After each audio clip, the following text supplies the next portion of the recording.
Welcome back to another episode of the Penn Sports Network podcast. Today we're taking a different approach, and we brought in Coach Carter of the track and field team. We're ahead of the PSAC championship this year. How does it? You leave tomorrow?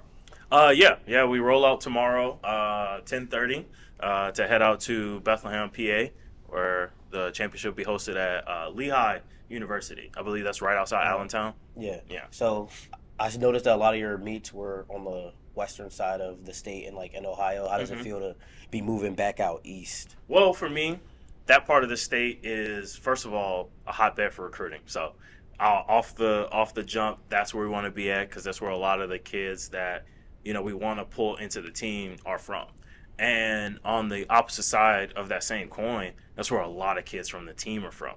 Okay. You have kids out from that Lancaster, Philly, Williamsport, Boyertown kind of like area. Yeah. Even some of our like out of state kids from like Virginia and things like that. That part of the state it's home for them. They feel comfortable. So looking forward to it. I think we get back to some of the kids feeling like they're back in their old days. They're on the high school stomping ground. So we might get to see some good performances. Okay. And what do you look for when recruiting your athletes? For me, man, the biggest thing, and this is for all the kids out there, love track and field. If you love track and field, I don't generally care what the times are. If you love track and field, you're gonna work hard. There's a spot for you with Coach Carter. All right, and then, you got this season was a pretty good season. Well, really good season. You got a lot of people that cut into like those all-time rankings. We saw a lot of big PRs. What was the training like to lead up to that? Oh man, we had a really really good fall. We had some unusually good weather well into November, December. So it gave us an opportunity to really kind of focus in on some of the things that we normally have to rush through during the fall season. So a lot of our sprint work, a lot of our acceleration mechanics, a lot of our just competitive comfortableness. We got to spend time doing that. This year we did a couple what we call inter squad meets. So we split the team in half. Gave the best opportunity for everybody to compete. And we got to see who actually was getting ready to do something special this year. And as you would expect, the good athletes, they stood out as they normally do. But we had some really good depth pieces that kind of like rose the flag. Like, hey, we're here. Like we're right at that stage where we're ready to take that leap. Okay. So, And is there anyone that outdid their performance from the fall or shocked you once it became like season time or this indoor season? man, going into the fall, this is a name that you're going to hear very often. Renee Simmons looked crazy. Like, she is definitely one of the most gifted athletes that I've had the opportunity to work with, and none of it is because of her physical abilities, right? Okay. She missed a large portion of the fall training with a kind of like a quad bruise, almost kind of like a grade one tear. Not too bad, but enough to like sit her out. She still managed to get everything she needed in a what we call an alternate style of workout. So, we want to do impact stuff and we want to make sure we go fast, but we can't risk getting on the track, spiking up and doing it. We have to find different ways to get that same stimulus. To also, kind of shine some light on Emma Laughlin, right? Junior has been right on like the edge of the outdoor championships freshman year, indoor outdoor championships sophomore year. She broke through last outdoor. We didn't run the best that we could have at the championship. Cold day, Yeah. my kids have kind of taken on my personality of when it's cold, we don't really like it too much. Okay. But she once again pushed through, made the indoor championships, and all of that started in the fall. So those two definitely did a really good job taking advantage of the extended training period. Okay. And Emma's one of three girls that you have in the 60-meter. Uh, what can you say about those three girls and like what we can expect from them in that event? Well, a lot of that came from the training group that they're in. It's no surprise that if you look up and down the 60-meter entries list, it's two or three people from every team. good training partners equal really, really good success. So, those three ladies, Sterling Scott, super senior Cassia Page, junior Emma Laughlin, they put in some work this year. We were talking, me and you were talking kind of like just in the office, off the record and stuff like that. And it didn't, you never knew who was going to have a good day at practice that day. You never know who was going to be leading the pack, who was going to be, dominating practice. It really, really was kind of like, all right, whose day is it today? And, them practicing like that, I believe really set them up to go into the championship and, compete. I personally think all three of them have the ability to make the final. That's not coach's talk, for those who may be watching the pod that don't know me. Coach Carter does not sugarcoat, I never want you to feel like Coach Carter's just going to tell me something. All three of these ladies can make the 60-meter final. Okay, and for Sterling, who dropped a big PR, she climbed the all-time leaderboard, I'm saying, in the event. Did you expect that then? Did you expect that day? I did not. I did not. In the prelims, I was expecting us to break 7-9. And for those who are new to track and field, sub 8 usually puts you in a really good position as a sprinter at the PSAC level. Sterling has spent the better part of a year and a half running consistently 7-9, 7-9, 7-9. So the training the week that she ran that, the first day of the week was a really hard speed endurance workout. As most of you know, in Indiana, PA, it snows a lot. So we were not able to get on the track. So my initial plan, I was already kind of hesitant about how anyone was even going to look going into the Friday, right? Your first day of the week after taking the weekend off is snow on the track. So you have to go run on an elliptical, which does not simulate running correctly, how you want to on the track. So for me, my expectations initially going in was to make the final with 7-9 odd. It could have been 7-9-5, could have been 7-9-7, just 7-9, and then seeing if she could go be competitive in a very strong field. Penn State, West Virginia, Cal, who has the number 2 girl in the nation. I believe she's ran. I mean, not the nation. I'm sorry. In the PSAC, I believe she's ran a national provo, if I'm not mistaken.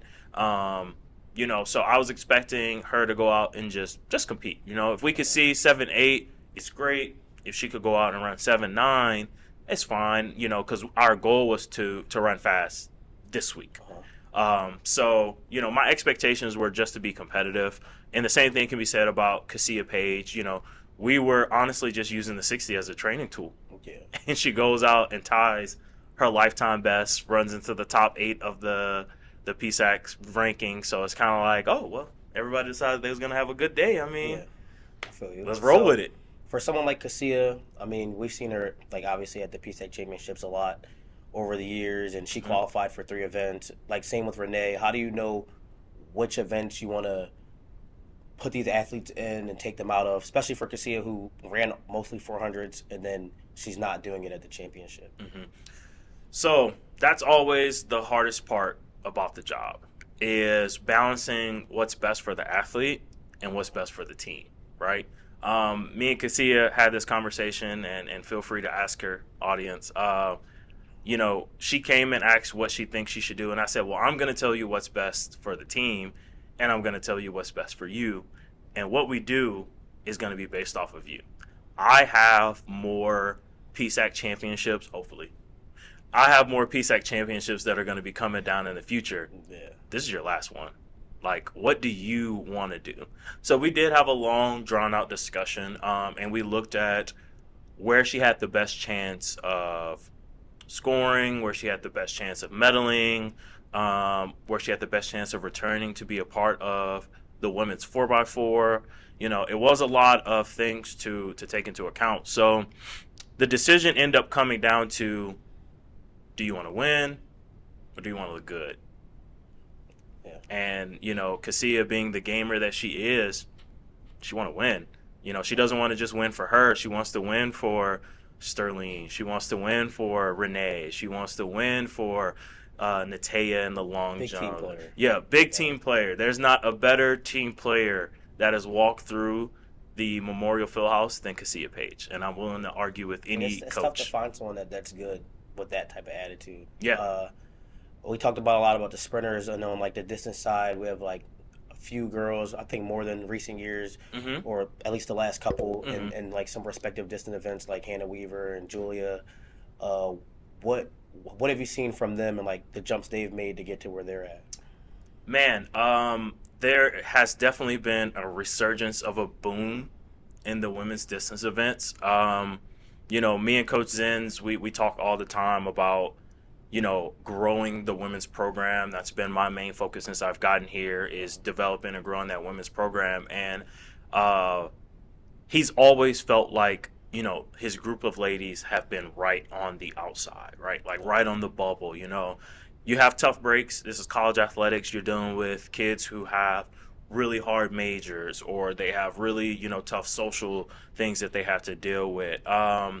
And one thing that he's never done is give up on those girls. We've had some unfortunate injuries at certain points and things like that.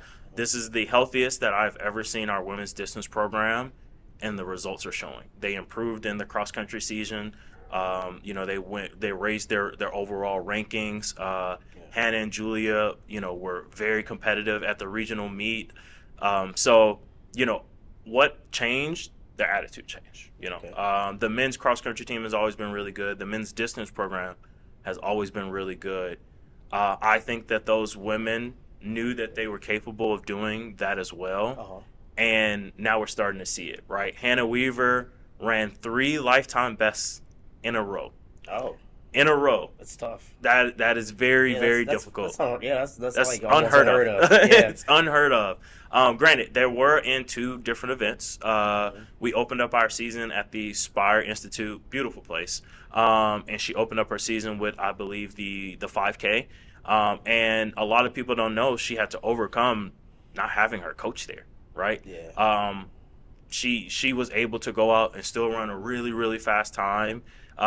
We went through a little rough patch of the team being sick. Uh-huh. So, had to overcome that. And then she turned around 3 weeks later, ran again, ran another lifetime best, and qualified for her first indoor individual event. Julia O'Brien. So Julia came to us. She took a year off from school, just like Renee did. And I think she was in school, but she wasn't competing. Yeah. And she had to sit out a year. Uh-huh. So that year she sat out. It takes its toll on different people. You as an athlete, you've had to Yeah. experience it. You've watched other people experience it. Definitely not fun. It's not. Yeah, no. It kind of really challenges how you feel about the sport and how you feel about yourself as an athlete. Yeah, I mean, you fall into like getting comfortable. Right. Just like, is it worth it? And I think getting back into it is probably even harder. Right. Especially when you're like, well, I can just go back to what I've been doing. So Right. I understand that 100%. So we're seeing this is technically year 2 of competing for Julia, and she's booming, right? Yeah. Since the Charlotte 49er Classic last March, Julia has been on a roll. Right, majority of the team has been on a roll since that meet. If I'm being honest, it was right after our last indoor championships. And as someone who is on the team, I know I'm supposed to be being interviewed right now, but as someone who's on the team, there's been a switch. Yeah. Right, there's been a switch, and you can see it top to bottom. Yeah, literally. So with Julia, she went out to Penn State this weekend, like everybody else. We're using it as the name for the meet suggests. Tune up. Right? Uh-huh. Just going to fix some small things. I'm sorry, I didn't mean to clap. You're going to fix some small things, maybe get a good hard workout in, especially for those of us who couldn't get on the track due to weather and things like that. And she runs a qualifying mark in the 3K. I'm not going to call it on accident, because she probably always had that potential in her, but it definitely wasn't intentional. Yeah. So that those 2 ladies right there are anchoring a really strong team that is only going to get stronger when we move outdoors. And then I mean, we also got to talk about the field. Oh yeah. You have PSAC medalist from last outdoor and Natea Robertson. 2. Yeah. You also have you have Ella Yeah, Ella Evans. Evans. Yeah, I was getting there. Sophomore Um, sensations. yeah, literally, they came in young and showed up big for you guys early on. What can we see from like our women jumpers or our women field athletes? Yeah, the expectation is obviously always to continue building on what you've built, right? Uh-huh. Um, what a lot of people don't realize about that group is they've had four different coaches in their time here. For some of them have only, our younger athletes have only had two. But you have athletes like Amanda Gwynn, who's had a different coach every year she's been in college, Yeah, right? that's tough. That's tough, right? A lot of the jumpers, this is their second coach, and this is only their second year competing. Ciaja Lavelle, right? She Uh-huh. qualified in the high jump. She had a coach last year and a different coach this year. Adam Wood, he's always been a really good jumper. I recruited Evan out of high school, and we're seeing the fruition of that talent. He went through a coaching change as well. Ella Evans, from being a medalist to this year being slightly outside of scoring position. Natea Robinson, right? Another medalist, come in this year with a different coach. What I've seen with that group right there is resiliency, right? It's really hard to constantly adjust to having different coaches, Uh-huh. because all like coaches and athletes, everybody has a different style. So for that group, I think if the numbers are correct, they're probably our deepest group going into the championship, right? Yeah, as far There as there being are on that anchors. podium. Yeah, Yeah. there are anchors. You have two in the high jump, one in the long jump. Sorry, let me specify the genders, right? We have two in the men's pole vault, one in the women's pole vault, two in the women's high jump, one in the men's high jump, two in the men's triple, one in the women's triple, one in the men's long jump, and one in the women's long jump. Yeah. That's every jumping event we are represented in, right? And we have a girl in the throws. We have Renee in the throws. Yeah, you got Renee out there in the Yeah. throws, right? Top six in the PSAC, along with all the other stuff that she does. Shout out to Renee. Yeah. So yes, that the jumps, the jumps and field portion, super super deep, super talented group, and they just keep overcoming, Yeah. right? They just keep overcoming. Yeah. So looking forward to seeing what they put on tap for the championship. And then as we move forward, it's been a tough year for the men, especially the male sprinters. At least I can say. Right. We have Justin Aguizio in the 400, but we also haven't seen him in weeks. So like, how do you feel about him moving forward, like as we go into the PSACs? Well, I'm going to be very fair and correct something you said. It's not been a tough season for the men's team. It's been a tough season for the men's sprinters. Yeah. I think I thought I specified. Yeah, our distance guys are holding it down. For sure. Distance guys are doing their thing, which I know we're going to get to them a little bit later. Justin Aguizio is the type of athlete where you don't sweat. I'm not sweating it at all. Yes, no, he hasn't ran since January, very early January by that matter. Before semester came. Yeah, before we even started school. I trust our sports medicine staff. Mark Wolf is one of the best trainers that you could ask for. Not to mention the rest of them that are always helping, Jamie, Shannon, Rob. Like those guys. The team doesn't stop them from being involved and being helpful and things like that. So let me give them their flowers to start. An athlete like Justin, man, you don't worry. Yeah. You don't worry. I've seen him overcome greater odds. A lot of people don't realize this, but 2 years ago when we didn't host. I'm sorry, when Slippery Rock hosted the outdoor track and field championship, he also didn't run for a month and a half at a time, and he went out and ran the lifetime's best of 48 2 days in a row. So no, I'm not worried about Justin Aguizio in the slightest bit. My expectations are for him to just go out and compete. He knows that where we're going to shine is the outdoor championships. We get his best friend back. We got some good news about another 400-meter guy. Yeah. So, the exaggerations and the rumors of our downfall were greatly exaggerated. And now we can get into our men's distance group, who's holding down the men's team right now. we're looking for them to carry us through this indoor at least. They're Oh, going to yeah. make up, if not all our points, most of them, Yeah. good majority. Good So majority. uh, you got guys whose names are like real well known around the PSAC, Mm-hmm. like Dan Gibney. We got Yeah. Mike in the mile now, Mm-hmm. and we got like Gabe who made it in the 800 recently. Like, what can you say about that group?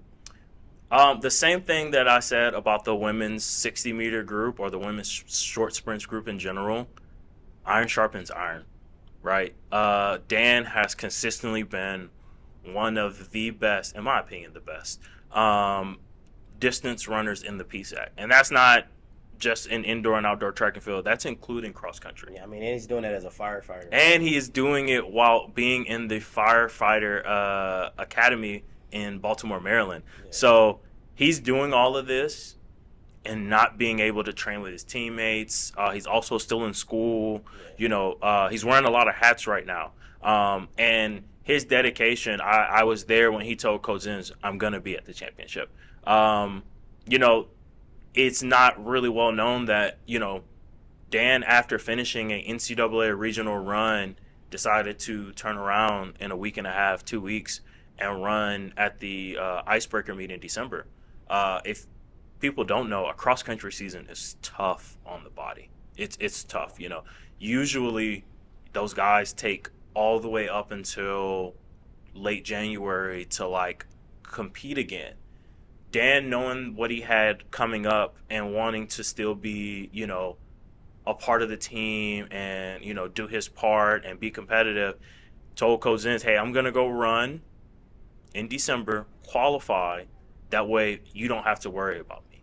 Yeah. Right? Having a guy like that you can fall back on, and then another gamer, and then having an as good athlete step right into the role and be the in-house leader with Mike Formica, who went out there and competed against a very, very stacked field at one of the fastest indoor facilities in the nation. Coach Zins has a group. He's always recruited the distance groups extremely well, man, and they're gonna carry us on the men's side. Yeah, they're gonna carry them, and the jumpers are gonna carry us on the men's side. Coach Zins, Coach Bloom, I apologize. I will be better outdoor. I get Justin and Trent back, so I'll be doing my part. and to like touch base on that, like we've had champions in the past on the IUP, like track and field teams, but this year you have potential to have three people who are right there that could become a champion, and like Brenna Kelly, we didn't really talk much about her, Mike Formica, and Dan. So like, how does that feel? How does that help you with like challenging and competing with like these other top schools in the PSAC? Oh man, we definitely are gonna have to give Brenna Kelly her flowers. We don't want, neither one of us wants to get yelled at. Man, I can't even say that we look at it like that. To be 100% honest, when we're setting up the season, the goal isn't to be using one or two athletes to be competitive in the conference, right? No championship is won by one or two athletes. Is it very like safety blanket, like comforting knowing that you got a Dan Gibney, a Mike Formica, a Brenna Kelly, regardless to what the rankings say, a Cassia Page, and a sleeper, Renee Simmons, who I've always thought was good enough to be a medalist, and now, she's in that position. It's really comforting to have those, but, you want to use them to pull the rest of the group, man. It's almost kind of like a parachute, pulling everybody along with them, or a train pulling everybody along with them. Sorry if the analogy didn't work. But, I use mine as motivators, right? And I know I won't speak for Coach Zins, but I watch everything that goes on with our program. I'm watching practices. I'm checking in and asking, like, how's this athlete doing? How's that training going? None of those guys on that distance program think that they're led by a two-man show. They know that any day they can go out there and run a qualifier. I'm gonna mention someone, Tom Brady, right? He went and ran the mile and qualified to go to conference. out of nowhere, right? Uh-huh. So that group is so deep that I know Coach Zenz doesn't say, "Hey, I want you guys to be like Dan, or I want you guys to be like Mike." Hey, go be competitive. Yeah. Go with them. Go run with them, right? So I look at the same thing with my group. There's no. I say all the time, there's no group leader, bro. All of y'all are peers. All of y'all are competing against each other. So don't just look up to them. Your goal is to be as good as them, if not better. All right. And then, like, I know for you guys, like, you didn't have as many athletes, which may play a role, like you talked about depth earlier. Hmm. Uh, how important is it to get more and more, like, guys and girls in to be able to, like, challenge those other teams? Oh man. It's kind of like a what came first, the chicken or the egg type Uh, situation. Is Shippensburg and Slippery Rock and East Stroudsburg good because they have a lot of people, or do they have a lot of people because they were good, right? So you never want to get into the more is better kind of like conundrum. yeah. So wanting to have a set expectation of what you want those training groups to be like is really big. You know, I'm trying to figure that out now, right? We're about to have our first recruiting class graduate, and it's going to determine a lot of like what we do moving forward. Do we want more kids on the team? Obviously, as many as we can that we can handle. We'd love to have them, but for me, I'm being very careful with just bringing in athletes to Uh-huh. bring them in, right? Easily, kids can get overlooked, and now you have a situation of, some kids feeling neglected. They might want to transfer out, and then you're back to square one that you were already at. So, Uh-huh. I would love to have the same sizable team that some of these other programs have, but all things in due time. We're going to continue to build it the way we've been building it, and let the development of our athletes be what closes the gap first before we Yeah. start making it a quantity gap. Uh-huh. And I mean, as you're in your year 3, 4 ish, Hmm. in that range, how do you feel about the state of the team now versus when you got here, and just like how do you feel like about where you're at, basically where you're at right now? Man, I love it. You know, when I got here, there were 8 total sprints, hurdles, jumps, throws, athletes. 8 total, and that's both genders together. Hmm. Right now, I think I have 8 in one training group alone. Yeah. Um, so the state of the team, man, is entirely different, right? The IUP athletics has been on a boom recently, and what goes under the radar is that the track and field is experiencing that same boom, right? What's the saying? A tide rises all, Yeah. something like that. I, Whatever the old people be I know what you're saying. getting at. I know what you're Yeah, getting at. whatever my old heads used to say. That's the same thing. This team over the past few years has gotten so much better. I'm gonna reference our women's team because man, from where they were to where they started, completely different. For I want to say 3 years, we were a bottom 2 team in the conference. On our best year, probably a bottom 3. Yeah. Right, we finished top 8 in a 14, 15 team conference Yeah. this past outdoor season. That's a big jump. The men's team, we were in the low 9s to 10s for a few years. We were right outside the top 5, if not 5. I can't remember exactly for the outdoor season. Yeah. I'm not sure. It might have been right outside the top. Yeah, right outside, maybe like 5 or 6 or 6 or 7 or something like that. But for a team that has spent the last couple of years as a 9 and 10 or an 8 and 9 Uh-huh. seed team, that's movement, right? The PSAC has been around for a long time. And the highest that the track and field team on the men's side has ever placed is 3rd. That's the highest, and I want to say it was around 2017, 2016. Um, the women, I believe, the highest is 7th. I want to Like say it's all 7th time. all time, right?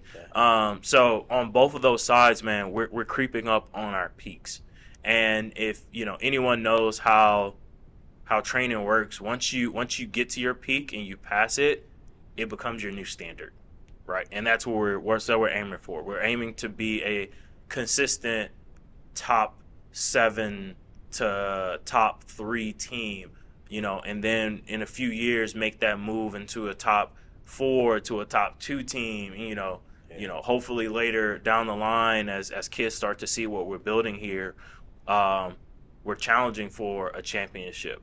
I tell my women every opportunity that I get that somebody has to be the PSAC champion on the women's side. Why not you? Yeah, it's been a trend though. Like all our women's sports all year have been doing amazing. Started with soccer and volleyball, and it's Shout out just Coach like, Noreen. yeah, and it's just like, swept across the whole university as far as women. So, Volleyball. yeah, for sure, volleyball, women's basketball is doing Women's really basketball good. is rolling right now. Shout out my neighbors. So, what can we expect something big, or would it be crazy to expect something big from the women over the next couple of days? Would it be crazy? No. I don't think it would be crazy at all. We have the opportunity to score 3 times in the women's 60, 1 time in the women's 200, 1 time in the women's DMR, 1 time in the women's 4x4, in the hurdles, twice in the hurdles, I apologize, 1 time in the Penn, 1 time in the shot put, twice in the high jump, once in the pole vault, once in the long jump, once in the triple jump, once in the 3K, twice in the 5K, right? That leaves one event where we don't have someone represented for IUP, and that is 2 events, women's weight throw and the women's 800. And Alyssa Hoover is on her way back, people. Okay, yeah, facts. Shout out to our women. Shout out to the women. And Grace, I can't say Grace's last name, I apologize. PR'd at Penn State, 226, that was right outside.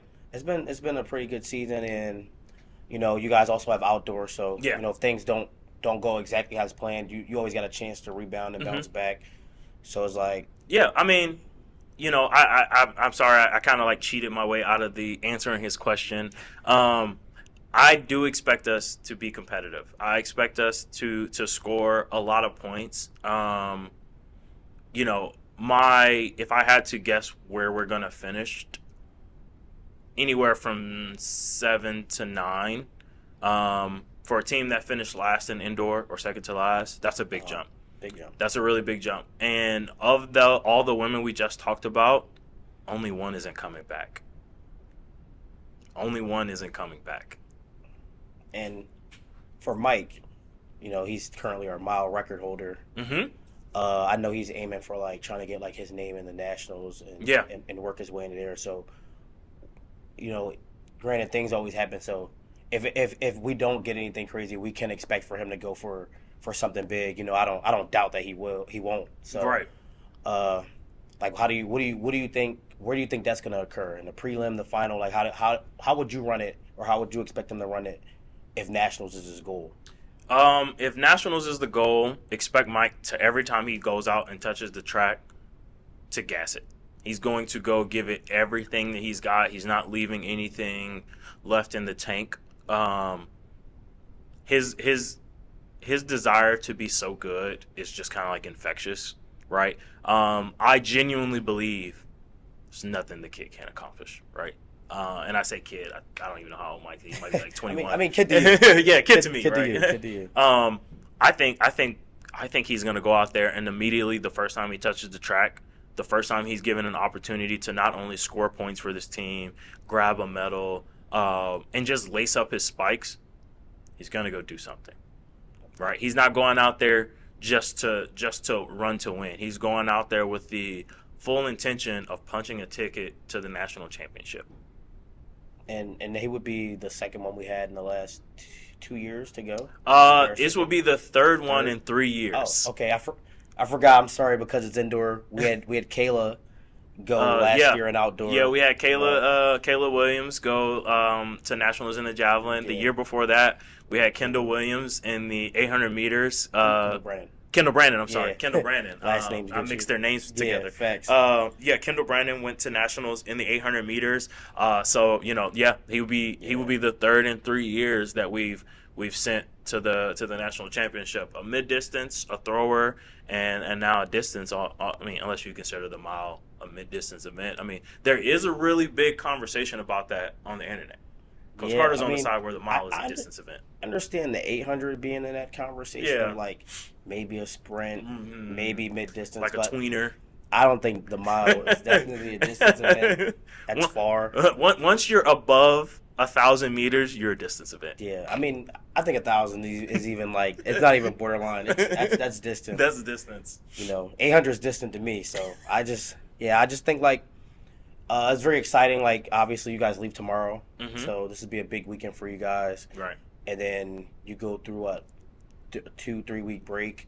Yeah, we'll have 2 weeks off to kind of let the bodies reset, reset expectations, go back to the drawing board about for the athletes what they want to fix, individually. For me and Coach Zins and Coach Bloom, what we want to do as a team, where we saw that we had holes at, how we plan on kind of like plugging that for the team overall score and things like that. So yeah, I don't want to look too far past the indoor championships. I'm always really big about be where your feet are. So we'll kind of deal with what we're gonna do after indoor. Okay. Thank Yeah. you, Coach. Good luck to everyone. I know that they've been training since like August for this moment right Mhm. here. So good luck to you guys, and thank you for coming on. Oh, thank you. Go Hawks.